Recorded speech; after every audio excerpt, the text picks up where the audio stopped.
Um, what if we Mm. discussed the new TV show that's coming out? And what if the second half was better than the first half? I was literally about to say that. I look at these 4 episodes, and they all hit. Yeah.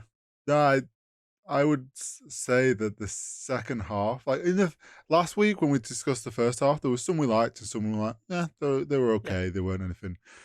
Kind of expected the same, and then I feel like after each one, I was like, that was actually quite good. I enjoyed that one, and there I wasn't another so-so one. I think the weakest for me was the final episode. Yeah, I just feel like they didn't have enough fun with it because they painted themselves into a storytelling corner. yes, I think they could have actually had more fun with the Strange Supreme one if they'd actually just lent more into the prison break sort of situation that happened, Yeah. because they gave us glimpses of characters and different versions of things we've not seen before. And it's like you could have had a really fun episode of loads of just cameos, essentially of different Yeah. characters. Yeah, I Uh, completely agree. Um, what if Kahori reshapes the world? Is mm, such a good episode. yes, considering it's a brand new Yes, character. completely original character. Um, Yeah, no, I really I enjoyed enjoyed that. it. Um, I'm not sure if we'll get any more of the character outside of just a what if season 3, which I believe has been confirmed. Yeah, they've teased it, whether it's been like confirmed on Disney's Officially end. greenlit, yeah. Yeah. Um, I would like to see. You know what? I would like to see this lead to a comic series about the Yeah, that's character. what I was I gonna mean, say. I'm talking out my arse. I haven't actually checked that she isn't getting a comic series. I was gonna say I imagine we'll see her again in her own What If comic run, maybe. Yes. Whether she then gets her own Is actual, like, this Kahori is the canon of getting a Kahori. comic?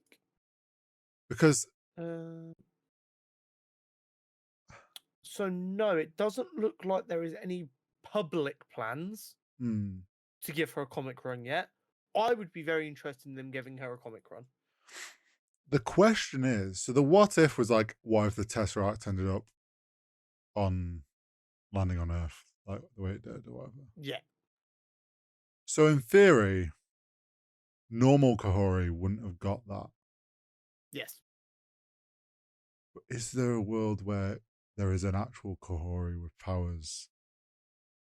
I mean, here's the thing with what we're building up to in the multiverse saga of incursions, and they're definitely going to Mm, use it to bring certain characters in and write out certain characters. They could absolutely use that as a reason to give us a Kahori. They yeah, absolutely could. they could. If off the back of what if they go, this character's been really well received, people want more of her, Mm, let's do it. They absolutely can use that as a way to bring her in without any major issues. But with all of the delays that haven't we don't even know the full extent of yet, the mm, recasting of Jonathan Majors or potentially mm. moving away from Kang altogether, whatever they decide to do, um, we're not going to see the end of the multiverse saga probably until 2028, maybe even 2029. Jeez.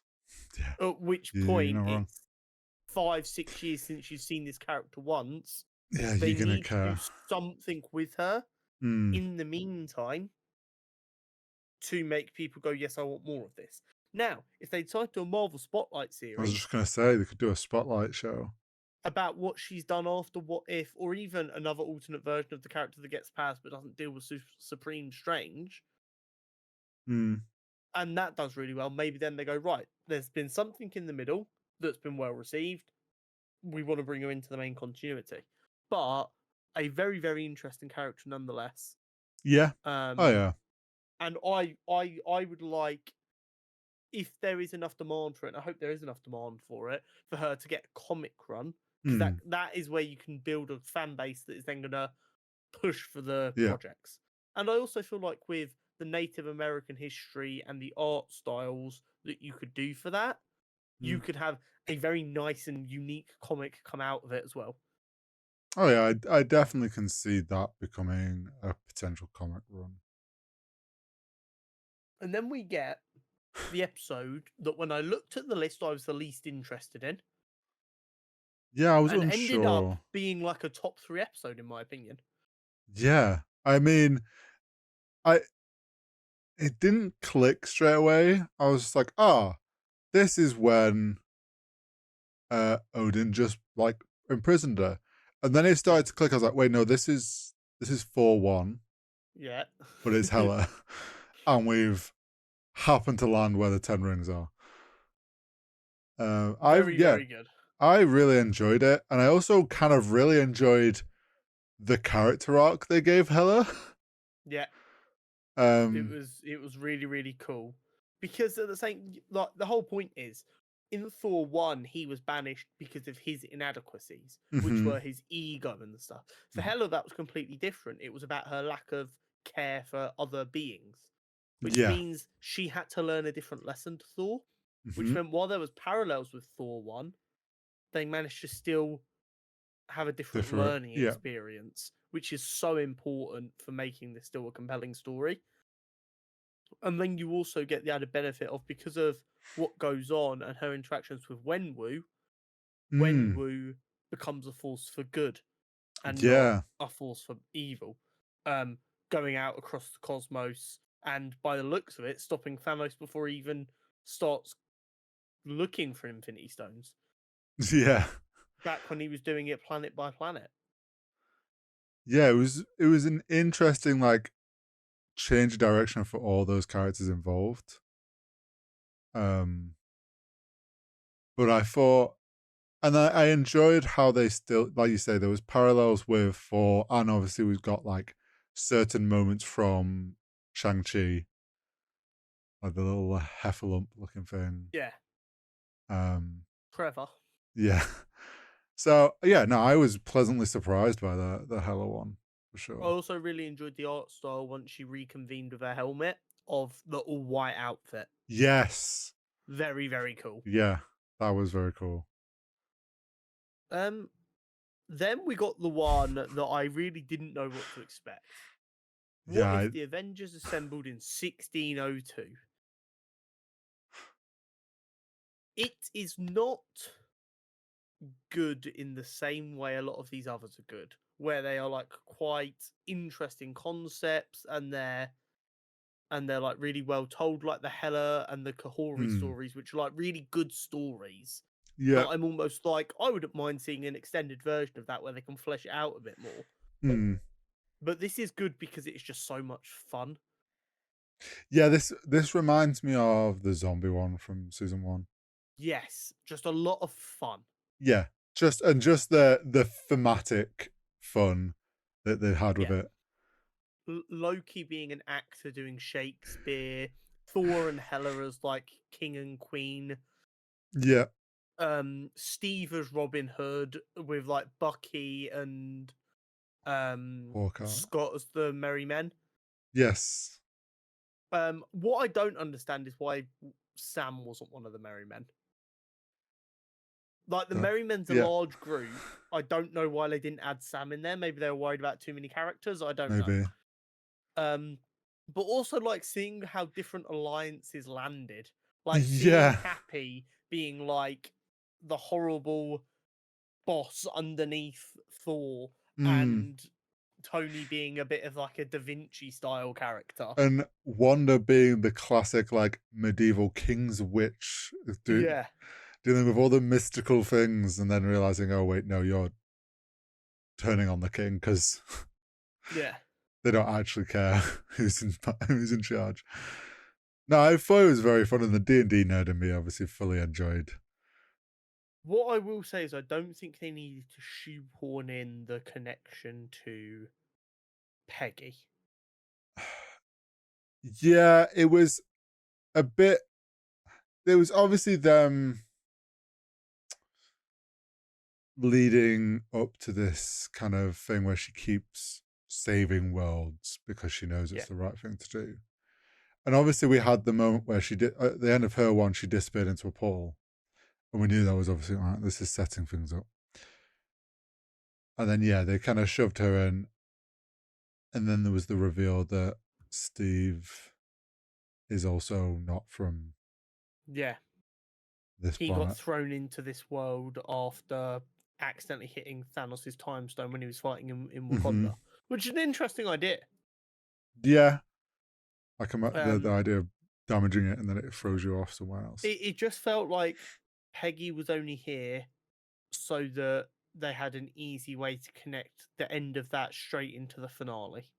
Yes, it did feel that way. Um, It was like a stepping stone for the yes, finale. which I do think potentially hurt the story a little bit. But bearing in mind the story wasn't that serious and was more to just be Mm, fun and look at all the characters being all silly and medieval, I don't think is the worst one in the world for them to try to shoehorn it into. yeah, I will say there was one disappointing thing. Go I on. really wanted Tony at the end to rock up in just a full suit of armor and be Iron Man. Yes, I was certain because like the one in Iron Man 2 with the briefcase where he suits up Yeah, is always like the suit transformation that everyone loves. They're like, oh, yeah. it's so cool, and it is fucking awesome. When I saw he made that box, I was like, is he gonna like power it up with the scepter, and then it's gonna be like an Iron Man suit powered by the scepter? There's just like a Um, suit of armor. It would have looked yeah. sick. Um, so I'm a little bit upset he made that, but I also love the idea of Tony just being a bit of a Da Vinci type who just Yes. wants the future and wants it now. It's so good. Yeah. I enjoyed it. It was another decent season. Yeah. I think overall, its highs were higher than the first season, and its Yeah. lows were lower. Uh, I'd say the lows felt similar for me. I think the Iron Man episode is worse than anything we got in the first season. Hmm. I don't know. Let me get up the episode list for the first season quickly. The problem is, Because like I might be forgetting one that's just so bad that I forgot it season existed. one. It's like I remember the highlight fun moments. I don't really remember anything else. So it's like I kind of feel like this is going to be the same. I'll remember the great episodes, but the stuff between I'll be like, meh. So we had what if Captain Carter was the first Avenger? What if Yep. T'Challa became Star Lord? Go with that. Mm-hmm. What if the world lost its mightiest heroes? I don't really remember that one. Yeah, exactly. What if Doctor Strange lost his heart? We know that one, Yep. obviously. What if zombies? Yep. What if Killmonger rescued Tony Stark? What if Thor were an only child? Which was like the party one. That was fun. Mm. What if Ultron won? And that Yeah. obviously led into the big one. What if the Watcher broke his oath?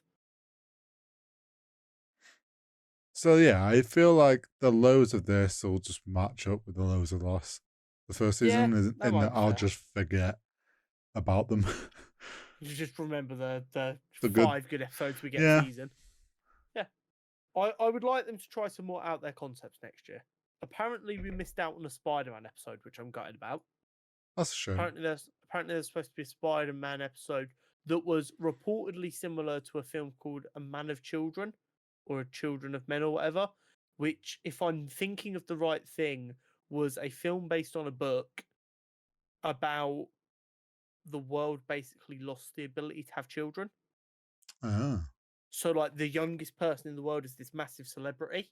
And I got remember you. vividly in the film, early on in the film, which obviously was adapted from the book, Mm-hmm. the youngest person in the world dies because they're just mobbed and followed wherever they are, and they're like 19 years old. Mm. And like no one's been born after them. And then they were stabbed outside a nightclub. So then they were like, and now this is the youngest person in the world. And then overnight, this person becomes crazy famous because they're now the youngest person in the world. Um, and then this just standard guy accidentally gets embroiled in like helping to hide this woman who was magically pregnant.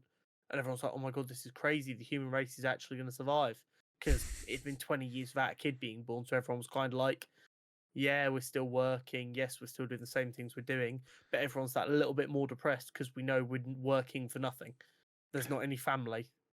That's like an opposite of a book I read when I was younger, which was called Gone. And it was like as soon as you turn 18 and become an adult, all the adults just disappeared.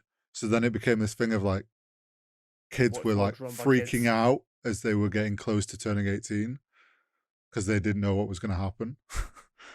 And I Crazy. think like they get to 18 and it's like they just start vanishing. And it's like Jesus. I forget how the book ended, but it was obviously them trying to figure out how to stop it. But But I'm sure we will get season 3. yeah, Um, I hope they give a bit more creative well, liberty to the people making it to have a bit of did fun. did you see the little teaser for season 3? No, where is the little teaser? I think Is I was that a on Twitter Twitter, thing, maybe, or or was is it it on like hidden there? at the very end of the last episode? No, it might have been on YouTube. Basically, there's a bit of a car chase, and we have in a car the Of season 3 full trailer. what's it called? Red Guardian and Bucky, Okay, I'm but watching it it's now. Winter Soldier Bucky. And they're obviously in America, and then I'm guessing it's like what if Red Soldier and Winter Soldier teamed up. It Oh, looks fun. looks like they're building to something big there.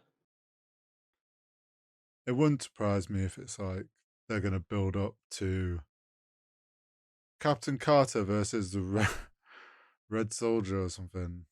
Yeah.